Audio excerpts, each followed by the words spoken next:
अऊज़ु बिल्लाहि मिनश्शैतानिर्रजीम बिस्मिल्लाहिर्रहमानिर्रहीम। अस्सलामु अलैकुम बच्चों, यह क्लास फर्स्ट सब्जेक्ट सोन उर्दू। उन्वान आज नक्ते वाले हरूफ। गबरो अस लिख वुक तान अल्फ पे येस तान हरूफ तहजी।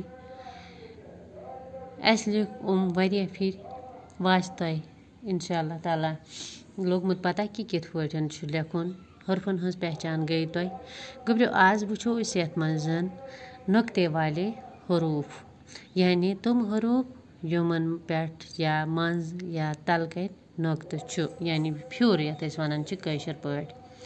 गबरो बह लिख तह ब्रोह अके तुह ति लिखियो, तुह थो नजर, तुह लिखो पन्ने कापी पे पत इथे पठन यथ पठन बह यथ पे लिख। अस करो गबरो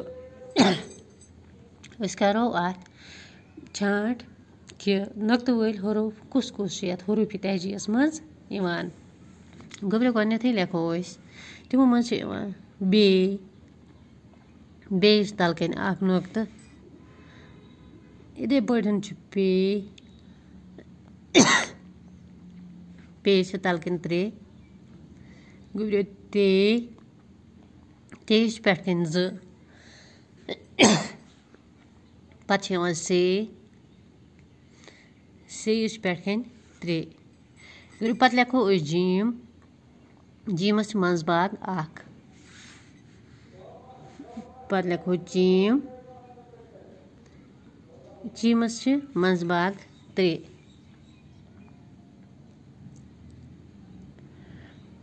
गबरो हायस न कहीं फ्यूर, पे खाय, खायस पे अख फ्यूर, पे दाल, डाल अमन पे कहीं फ्यूर, पे जालस पे अख फ्यूर, पे रे, डे तिमन पे कहीं फ्यूर, पे जेस पे अख फ्यूर, पे जे, जेस पे त्रे फिर, पे सीन, सीनस पे कहीं फ्यूर, शीनस पे त्रे फिर। इथे पठन सौदस पे कहीं, जदस पे अख फ्यूर, तयस पे कहीं, जयस पे अख फ्यूर, एनस पे कहीं, गैनस पे अख फ्यूर,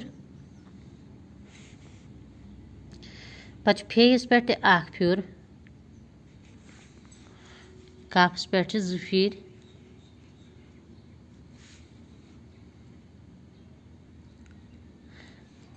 कीफस पे कहीं, गफस पे कहीं, लामस तिन कहीं, मीमस तिन कहीं, पे गबरो नूनस पे अख फ्यूर। गबरो यम तम हरूफ यमन पे या बन कन या मंज बाग नक्त। गबरो तुह थो नजर बेस बन कन अख फ्यूर, पेस बन कन त्रे फिर, तेस बन पे कन ज फिर, सेस पे कन त्रे फिर, जीमस मज बाग अख फ्यूर, जीमस मज बाग त्रे फिर, खायस पे कन अख फ्यूर, जालस पे कन अख फ्यूर, जेस पे कन अख फ्यूर, जेस पे कन त्रे फिर, शीनस पे कन त्रे फिर, जदस पे कन अख फ्यूर, जयस पे कन अख फ्यूर, गैनस पे कन अख फ्यूर, फेस पे कन अख फ्यूर, काफस पे कन ज फिर, नूनस पे कन अख फ्यूर। गबरो इत पठन तम हरूफ अमन वन नक्ते वाले हरूफ। अमन नक्त सती पहचान बदलान। मिसाल जीमस तो हायस नक्त सती फर्क, चीमस तो खायस नक्त सती फर्क, दालस तो जालस नक्त सती फर्क, तयस तो जयस, एनस तो गैनस, सौदस तो जदस, सीनस तो शीनस। इथे पठन अमन नक्त सती अलग अलग पहचान।